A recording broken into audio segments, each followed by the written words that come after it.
Seja muito bem-vindo ao Pode Treinar, um podcast para quem quer treinar, se informar sobre exercício e também saúde e qualidade de vida. Eu sou o Renato Pelaquim, host aqui do nosso podcast, sou especialista em fisiologia do exercício, ciência da saúde, e a nossa propósito aqui é trazer muitas informações sobre atividade física. Nosso papo de hoje refere-se ao Papo de Coração. É o Papo de Coração que acontece diariamente nas minhas redes sociais, lá no Instagram. Inclusive, se você não me segue, já me segue por lá, @RenatoPelaquim, que eu trago muito conteúdo diário sobre exercício de saúde cardiovascular. Bom, nosso papo tem um tema hoje bastante legal sobre a parte de avaliações e resultados que a gente pode ter frente aos exercícios físicos. Será que a gente consegue metrificar o quanto que a gente está progredindo? Tudo isso foi debatido hoje, então, no nosso papo. Confere agora e aproveite todo o nosso conteúdo. Nosso papo de hoje tem a ideia da gente fazer 3 principais formas que podemos fazer para avaliar nossos alunos do ponto de vista cardiovascular e do ponto de vista de prevenção cardiovascular, vamos dizer assim, quando a gente faz o treinamento físico para os pacientes que tiveram eventos cardiovasculares, combinado? Então, ao longo desse papo, eu quero muito que a gente interaja um pouquinho das maneiras diferentes que a gente possa ter, de pontos de vista que a gente tem que ter quando a gente vai avaliar o nosso aluno. E uma das coisas que eu queria já começar é que existem diversas formas diferentes e ferramentas diversas que nós podemos colocar para avaliar o nosso aluno, tanto do ponto de vista cardiovascular, do ponto de vista cardiorrespiratório e do ponto de vista, às vezes, que a gente pode pensar em formas, vamos assim, não cardiovasculares, mas que interferem na parte cardiovascular, como, por exemplo, a saúde mental. Tá? E esse eu acho que é um ponto que eu vou começar. Então, quando a gente pega vários desfechos que façam uma triagem de quanto que está modulando a sua pressão arterial, quanto que está movimentando um pouquinho a sua, vamos dizer assim, a sua maneira de melhorar a qualidade de vida do aluno, quanto que a glicose dessas pessoas está modificando, será que tem mudança ali no perfil glicêmico, no perfil lipídico? Esses pontos a gente tem que considerar, pois quando a gente pensa numa avaliação de longo prazo, esses perfis eles vão mudar ao longo do tempo. E existem algumas alterações que aí a gente pode começar pensando que seriam do ponto de vista, um exame de sangue simples que o seu aluno pode trazer, é muito comum no universo ali da reabilitação cardiovascular, as pessoas terem um exame de sangue que sempre te dão ali para você dar uma olhadinha. Ainda que você não seja médico, ainda que você seja um profissional de saúde, sempre vai ter ali um examezinho de sangue que vão chegar e vão dar uma paradinha aqui no meu exame, mesmo que às vezes você está pegando um aluno, uma pessoa que não é teu aluno, né? É comum, às vezes está numa conversa ali, está na casa visitando alguma pessoa, traz o exame de sangue, dá uma olhadinha para ele, ver se está tudo bem. Bom, uma coisa que é legal que a gente perceba é que as alterações nos exames bioquímicos, como por exemplo o exame de sangue, o exame que vai avaliar aí também a quantidade do sistema imunológico, às vezes do colesterol, esse exame mais simples, vamos dizer assim, mais tradicional, ele traz algumas informações que são quantitativas.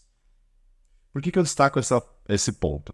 Porque muitas alterações, elas vão, lógico, ter uma representação da quantidade de determinadas substâncias. Vamos colocar aqui o HDL. O HDL, que é aquela lipoproteína que nós comumente falamos que ela é o bonzinho da história, porque ela tem aquela relação de reduzir a formação de placas nos vasos e tudo mais. Então, ela é considerada como o mocinho, vamos dizer assim. Bom, o HDL, às vezes, ele pode modificar, aumentando um pouco, quando comparado ao início de um programa de exercícios, supondo, ao longo de 3 meses de atividade física, ele pode aumentar, mas ele pode também se manter. O LDL normalmente abaixa. Vamos pegar outros exemplos aqui. A glicose de jejum, ela pode ficar estável, ela pode baixar. A hemoglobina glicada, ela tende a reduzir em torno de 0,5%, mais ou menos 1%. Porém, quando a gente pega esses números, às vezes eles não contam toda a história, principalmente quando eles não se modificam. Vou dar um exemplo claro. Por exemplo, eu tinha um aluno que ele tinha uma grande quantidade de LDL, que modificou, baixou quando ele fez a reabilitação. Então ele fez 36 sessões com a gente. e aí baixou esse valor. Eu acho que, se não me engano, era 197, é um valor alto para quem tem doença cardiovascular. Normalmente os médicos buscam ali em torno de 70 miligramas por decilitro de sangue lá na quantidade de LDL, e baixou para 100. Ainda estava alto, mas ele baixou bastante, né? Ele já estava medicado, então o que mudou na vida dele foi a alimentação e foi a reabilitação. Então todo dia a gente martelando na orelha dele, falando para ele, olha, tem que melhorar, tem que se alimentar direito, tem que fazer essa série de cuidados para você minimizar alguns desfechos negativos. E ele ouviu o que a gente tinha para falar para ele. E fez os exercícios com a gente, fez fortalecimento, fez a parte aeróbica, legal.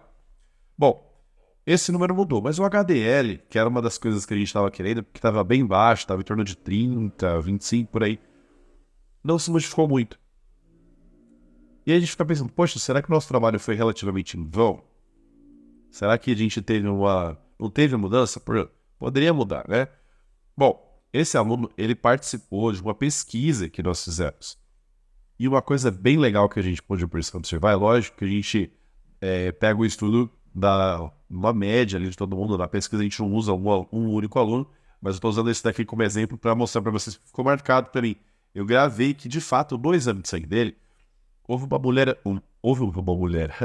uma melhora muito substancial na qualidade desse HDL, por exemplo. Então, como é que era feito isso? Os pesquisadores, eles viam quanto que esse HDL conseguia tirar de gordura uma substância que estava sendo analisada em vitro, ou seja, em laboratório, quanto ele conseguia de fato fazer a função dele. E eles perceberam que essa função era muito mais otimizada após o treinamento físico. Que a gente não enxerga isso quando a gente está olhando ali só o exame de sangue nos números. Então, do ponto de vista quantitativo, vamos pensar assim no número, a gente não percebe mudança. Porém, quando a gente vai avaliar da qualidade desse HDL, por exemplo, tá tudo bem. Isso se repercute em quê, pessoal? Tem uma série de alterações qualitativas que vão se repercutir muito na qualidade de vida da pessoa. Porque quando a gente começa a mudar o metabolismo, a percepção da pessoa que vai mudar. Muitas vezes não é visível alguma coisa mensurável, vamos dizer assim, como uma avaliação do tamanho do braço, tamanho da perna, que a gente chama de antropometria. Então perceba que avaliar a qualidade de vida, indiretamente, você vai estar avaliando também uma mudança metabólica, porque a percepção, por exemplo, de uma sensação de bem-estar, de menores picos de estresse, melhor qualidade de sono, dores menos recorrentes, tudo isso nos questionários de qualidade de vida, eles têm tem inúmeras ferramentas que eles podem usar ali. Por exemplo, a gente pode pegar ali o questionário de Minnesota, para quem tem insuficiência cardíaca, pode ser o questionário de qualidade de vida SF36, que avalia vários aspectos em 8 domínios da vida da pessoa. Então, quando a gente vai olhando esses resultados frente aos estudos, a gente vê que esses questionários que mensuram a qualidade de vida, de modo geral, repercutem numa melhora da qualidade metabólica que a pessoa está tendo. Em outras palavras, indiretamente, esse é o relatório que a pessoa te dá da percepção de como é que mudou o metabolismo dela. Então, quando a gente vai fazer, por exemplo, uma mensuração da qualidade de sono pelo questionário de Pittsburgh, você vê que a pessoa teve uma melhora nos indicadores de qualidade de sono.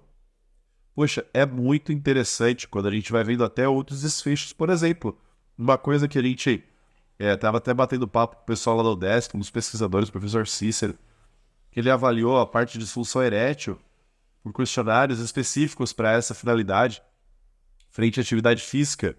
E é uma melhora bastante interessante, que não é muito divulgado. Olha só que legal. A gente percebe que existem mudanças na qualidade de vida que tem uma seara aí que a gente tem que investigar, que às vezes muda muito a qualidade de vida da pessoa. Então, eu queria destacar esse ponto de mensurar a qualidade de vida, até porque ela traduz muito do resultado de fato que vai ter para ela o programa, por exemplo, como a reabilitação cardiovascular. A reabilitação, na verdade, é só um processo, é a maneira com que a gente vai fazer para a pessoa se recuperar de um evento cardíaco. Mas uma pessoa, por exemplo, somente sedentária, também isso se aplica. Até porque, quando a pessoa está sedentária, a gente está praticamente fazendo com que um dos maiores órgãos do corpo não estejam atuantes, que é a massa muscular. Você não pode falar pro seu coração dá uma paradinha, porque hoje vai passar um joguinho de futebol, quero dar uma olhadinha. Posso falar, pulmão? Usa só um lado, porque a gente tem dois, né? Então vamos dar uma revezada. Rim, enfim, você não pode fazer isso com os órgãos, mas o músculo a gente tem essa, vamos dizer assim, essa autonomia. A gente consegue fazer ele não funcionar tanto quanto ele deveria. Ou seja, quando a gente pega e avalia a qualidade de vida, indiretamente você vai estar também avaliando o metabolismo da pessoa, ok? Então essa ferramenta eu acho que é uma das maneiras bastante eficazes para a gente conseguir trazer bastante informação e principalmente representar de fato o resultado principal para a pessoa, que é a sensação que ela está tendo após o programa. Então tem alguma métrica de avaliação de qualidade de vida? Tem diversas, pessoal, diversas mesmo, mas tenta aplicar uma e replicar ela. E você não precisa fazer isso só quando você faz pesquisa, tá? Tem muita gente que às vezes acaba usando essas ferramentas apenas quando vai fazer o TCC, quando vai fazer o TCC lá do mestrado, da residência, ou de repente no doutorado. Gente, usa isso no dia a dia. Essa é a maneira mais forte de você provar que existe uma evidência científica relevante que a pessoa tenha uma melhora. É fácil. Coloca isso num Google Forms. Aplica essas ferramentas para você também ter resultado. Porque você tendo resultado, teu aluno, ele vai te conseguir, você consegue provar para ele que ele teve um investimento, ele teve um retorno ao investimento que ele fez com você. Na economia, por exemplo, na parte financeira, eles chamam isso aí de ROI, né? Que é o Return of Equity. Pô, a pessoa coloca um dinheiro e depois ela pega e vende, de repente, compra uma empresa, paga lá 100 milhões, a empresa desenvolve, ganha lucro e tudo mais, agora ela está valendo 200 milhões. Ela vende a empresa, a pessoa tem um ROI de 100 milhões. Agora, vamos colocar isso de uma maneira no nosso treinamento? Quanto que você não vai ter de ROI, vamos dizer assim, Return of Equity, de uma pessoa investir em você? Já parou para pensar dessa forma? Porque ela investe o tempo dela, o dinheiro dela, para ela ter um retorno de qualidade de vida. Só que aí você não mostra nada para ela, fica só na percepção. Aí é muito abstrato.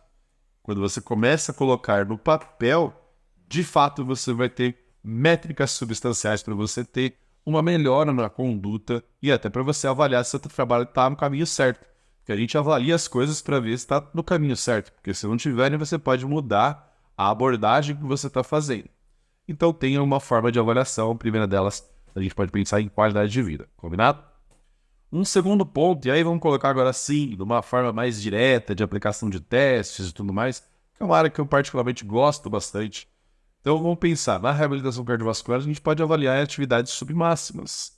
Então vamos pensar assim, a gente vai fazer o treinamento físico com a pessoa e a gente vai avaliar ela em vários componentes, por exemplo, na composição corporal. Então a composição corporal ela pode ser mensurada com várias ferramentas. A mais fácil delas, o peso corporal total, que não diz muita coisa, né? Vamos ser sinceros. Então, você lá com o peso corporal total, você vai ter só a ideia de aquela massa inteira, não sabe se é músculo, se é gordura, se é pele, enfim.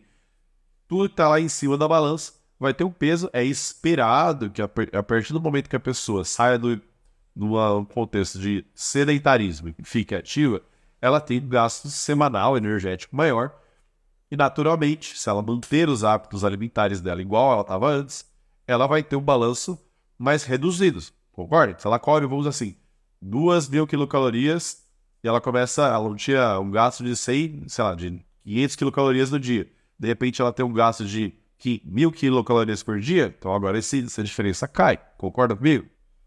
Ou seja, você vai ter uma maneira de metrificar. Peso, então, é super simples, mas ele não traduz tudo que a gente quer.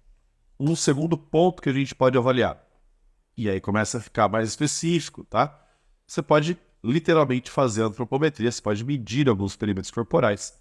Na parte cardiovascular é importante alguns perímetros em específico, tá? Cintura, evidentemente, ele demonstra uma relação bem interessante junto ao quadril, porque quando a gente pega a cintura, a gente está avaliando o quê? Se a pessoa tem muita gordura na região visceral. Então não é só a gordura, não é só o perímetro que a gente quer pensar, né, em termos de estética, mas a gente está pensando ali se está muito grande Ou seja, indiretamente você está pensando que pode ter um acúmulo demasiado de gordura próximo ali às vísceras, que isso é uma gordura que ela reflete num perfil que tem uma boa relação com pessoas que tenham mais eventos cardiovasculares. Logo, quando, por exemplo, um homem tem mais de 100 centímetros de perímetro na região abdominal, já reflete, por exemplo, um índice de maior risco. A mulher acima de 88 também está num risco mais elevado. Então, só com uma medida você consegue já ver se ela está melhor no risco cardiovascular dela. Agora, uma coisa legal que a gente pode fazer também, e eu acho que complementa muito quando a gente pensa para a avaliação do idoso, é avaliar o perímetro de panturrilha, de coxa. E por que desses dois em específicos? Não tanto de membros superiores. É importante membros superiores, porém, quando a gente fala de membros inferiores no idoso, a gente está pensando que essa pessoa vai ter mais autonomia nas principais atividades diárias, e a maioria delas envolve membros inferiores. Vamos colocar exemplos aqui. O simples subir umas escadas. O simples também fato da pessoa se agachar, de se abaixar, de se levantar sozinha. O fato dela conseguir percorrer o percurso que vai levá-la, por exemplo, aí à feira, aí de repente até uma loja e ser mais independente. Ou seja, a gente vai estar pensando em melhora de autonomia. Então, às vezes, o aumento da massa muscular de membros inferiores reflete muito mais uma questão de autonomia do que de membros superiores. Então, se você está com um tempo curtinho e tudo mais, minha sugestão, faz uma avaliação de perímetro de quadril, de cintura e de membros inferiores. Agora, se você tem possibilidade de fazer uma avaliação mais completa, aí sim avalia todos os segmentos corporais, porque você vai ter uma dimensão melhor de como é que esse músculo corporal, a massa muscular corporal, vai ter aumentado frente à atividade que você propôs. E, mais uma vez, vai fazer com que você enxergue melhor se você está evoluindo naquilo que você se propôs a fazer, ou se de repente o que você teve de abordagem a pessoa não respondeu tão bem. Eu faço um parênteses aqui. Não responder tão bem a uma abordagem não é um problema. Na verdade, é uma forma que você teve, que você buscou de alternativa de abordagem naquele momento, que não repercutiu, talvez, no aumento de massa muscular. E tá tudo bem, porque pode aumentar outros fatores, como a gente falou, na qualidade de vida, tá? Mas vai te ajudar a ter uma visão melhor de como é que essa pessoa evoluiu. Então, esse é um teste que vocês podem fazer. Outro que a gente pode estar pensando que vocês podem utilizar no dia a dia, o teste simples de sentar e levantar, você pode fazer até 1 minuto. E a minha sugestão, vai contando e estratificando aí a cada 15 segundos, vê quanto que foi ali o valor alcançado, porque tem algumas estratificações, por exemplo, você pode extrapolar para a obesidade, você pode extrapolar para o idoso, por exemplo. Se a pessoa fez 5 repetições em 30 segundos, já tem um prognóstico bem melhor do que uma pessoa que não fez esses valores. Mas se você pegar o valor total, máximo de repetições possíveis em 1 minuto, representa também uma performance, uma aptidão cardiorrespiratória interessante. Existem boas correlações com melhora da aptidão cardiorrespiratória. Então, o teste sentar e levantar é uma ótima opção para quem é idoso, para a gente também ver a performance de membros inferiores. Outro teste simples que vocês podem fazer, que não requer nenhum tipo de custo, é o teste de caminhada de 6 minutos, onde você marca a distância percorrida em metros entre 2 pontos numa distância de 30 metros. E você pede para a pessoa andar numa velocidade que ela não pode correr, por 6 minutos. E aí você metrifica essa quantidade de passos. Então é legal que você tenha ali uma trilha e você marque no chão por metro que é ali no chão, e aí você vai somando a cada tempo que a pessoa vai percorrendo. E isso tem uma boa relação também com a aptidão cardiovascular. Uma dica, você pode também usar essa frequência cardíaca que ela vai ter nesse percurso para você fazer o seu treino, tá? É uma alternativa bem interessante, concorda comigo? Então, fora esses testes que eu comentei, caso você tenha também, você pode usar uma bioimpedância para você fazer uma avaliação do percentual de gordura, da quantidade de água total. Se atente apenas ali ao preparo que você vai ter que orientar para o aluno, porque ele depende muito da quantidade de água que a pessoa tem no corpo. E é claro que a forma mais, vamos assim, parruda, né, a melhor avaliação seria o teste cardiopulmonar, que aí vocês me veem eventualmente quando eu coloco nos stories, fazendo alguns testes, né, a gente estando junto com a equipe fazendo os testes, para avaliar diretamente o consumo de oxigênio, ter uma relação muito importante, muito significativa com a mortalidade. Então, conforme a aptidão cardiorrespiratória da pessoa aumenta, menor é a mortalidade dela. Ou seja, ela tem maior sobrevida. É aquilo que eu falo. É possível ganhar tempo na vida? Comprar tempo? De certa maneira, sim, porque quando você faz o investimento no tempo de você fazer melhora da sua saúde, você vai, teoricamente, viver mais. Pelo menos você tem mais chances de, né? Não quer dizer que você não possa ser atropelado, ter alguma fatalidade, Deus me livre. Mas você tem maiores chances de sobreviver por mais tempo, com melhor qualidade. Esse é um ponto importante, tá? Então a gente chegou aí no terceiro ponto, que são os testes, né? Os testes de aptidão cardiorrespiratória mais específicos aí, como o terceiro pilar, que aí, de repente, esse sim tem um custo maior, como o teste ergométrico e o teste cardiopulmonar ou ergoespirométrico. Bom, o teste ergométrico, pessoal, ele é feito por médicos. A ideia do teste ergométrico é que seja avaliado a possibilidade ou não de investigação de uma doença coronariana. Então, pelo teste ergométrico, você consegue entender como é que está o ritmo do coração frente ao esforço, como que a pressão arterial está se comportando frente ao esforço, tanto a pressão sistólica quanto a diastólica. E a gente já falou um pouquinho da importância disso, né, ao longo desses papos que a gente vem tendo. Então, esse é um ponto legal. Uma coisa que também a gente consegue avaliar é o quanto que é o máximo de frequência cardíaca que aquela pessoa consegue atingir frente ao esforço. E isso é bem significativo, porque se o seu coração trabalha menos para fazer a mesma carga, ele está mais eficiente. Essa é uma resposta bem presente nos programas de reabilitação ou de condicionamento físico de modo geral, tá? Mas isso se repercute bem positivamente na rehab, porque normalmente as pessoas são o quê? Menos condicionadas. Então, é esperado que a aptidão cardíaca também reflita numa melhora de performance, que, como a gente falou, vai repercutir na qualidade de vida e na autonomia. E é indicado todo mundo fazer teste ergométrico, mesmo que não tenha problema cardíaco?